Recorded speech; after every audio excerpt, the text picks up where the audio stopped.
Salam saudaraku, selamat pagi, semoga kita semua dalam keadaan sehat dan penuh sukacita dalam Tuhan. Marilah kita menggunakan waktu sejenak untuk berdoa, membaca dan merenungkan firman Tuhan sebagai sumber kekuatan, inspirasi dan motivasi bagi kita hari ini, Selasa 28 September 2021. Sebelumnya mari kita berdoa. Bapa di sorga, kami bersyukur atas hari yang indah ini, hari yang penuh harapan. Kami akan merenungkan firman-Mu. Kiranya Roh Kudus menerangi hati dan pikiran kami, agar kami sungguh memahami firman-Mu. Dalam nama Tuhan Yesus Kristus kami berdoa. Amin. Firman Tuhan yang menyapa kita di pagi ini, Efesus 5 ayat 16. Dan pergunakanlah waktu yang ada, karena hari-hari ini adalah jahat. Demikian firman Tuhan. Saudaraku, waktu adalah sesuatu yang berjalan begitu cepat.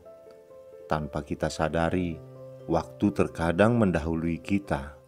Tidak ada seorang pun dari antara kita yang dapat menghentikan berjalannya waktu. Kita tidak dapat mencegahnya atau memutarbalikkan waktu yang telah kita lewati. Kita tidak dapat kembali ke masa lalu, juga tidak dapat ke masa depan. Waktu adalah sesuatu yang sangat berharga dan tidak boleh sedetik pun kita menyia-nyiakan waktu yang kita punya. Bahkan ada pepatah mengatakan bahwa waktu adalah uang. Ketika kita menyia-nyiakan waktu, itu sama saja kita menyia-nyiakan hal-hal berharga yang akan kita peroleh. Namun sebenarnya, waktu adalah salah satu hal yang paling berharga yang kita miliki dalam hidup, bahkan lebih berharga daripada uang. Kita dapat saja membuat lebih banyak uang, tetapi kita tidak dapat membuat lebih banyak waktu. Ketika kita bangun pagi ini, Tuhan memberi kita hadiah yang disebut hari ini.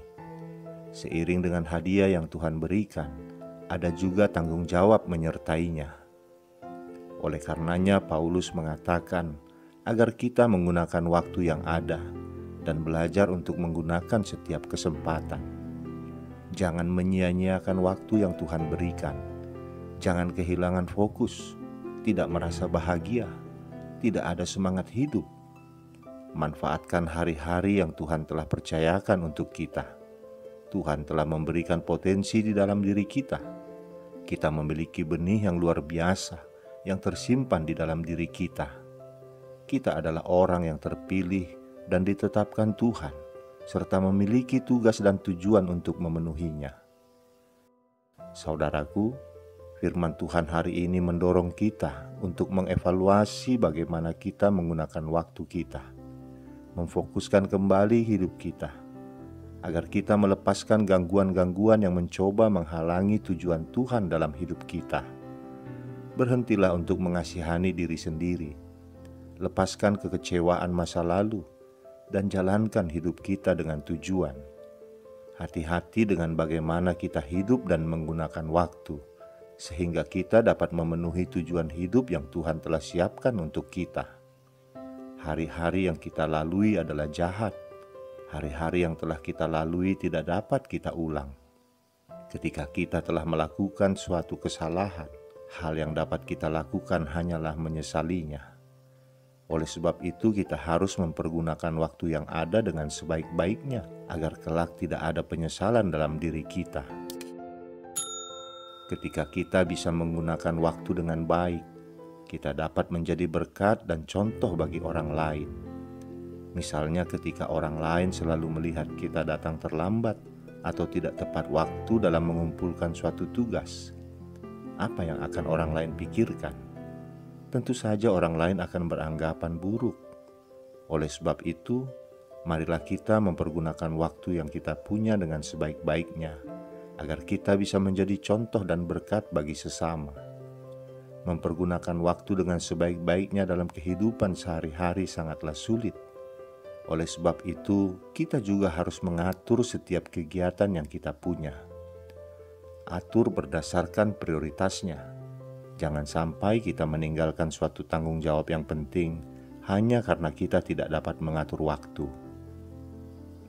Saudaraku, waktu juga merupakan harta yang paling bernilai yang bisa kita berikan kepada orang-orang yang kita kasihi. Setiap kita diberi waktu yang sama oleh Tuhan, yaitu 24 jam sehari. Bagaimana kita memanfaatkannya, menunjukkan apa dan siapa yang kita utamakan. Terhadap sesuatu atau seseorang yang paling kita sayangi, kita pasti akan mengalokasikan waktu untuk berkomunikasi, mendengarkan, mendoakan, dan sebagainya. Apabila kita sungguh-sungguh ingin membangun hubungan yang akrab dengan Tuhan, maka kita perlu memberikan waktu kita untuk berdoa, membaca firman, beribadah, dan melakukan pelayanan. Ketika hubungan kita dengan Tuhan terbangun, Tuhan pun akan membuka hati kita untuk semakin mengenalnya dari waktu ke waktu. Mulai saat ini, marilah kita menggunakan waktu kita yang berharga untuk memuliakan Tuhan. Amin, kita berdoa.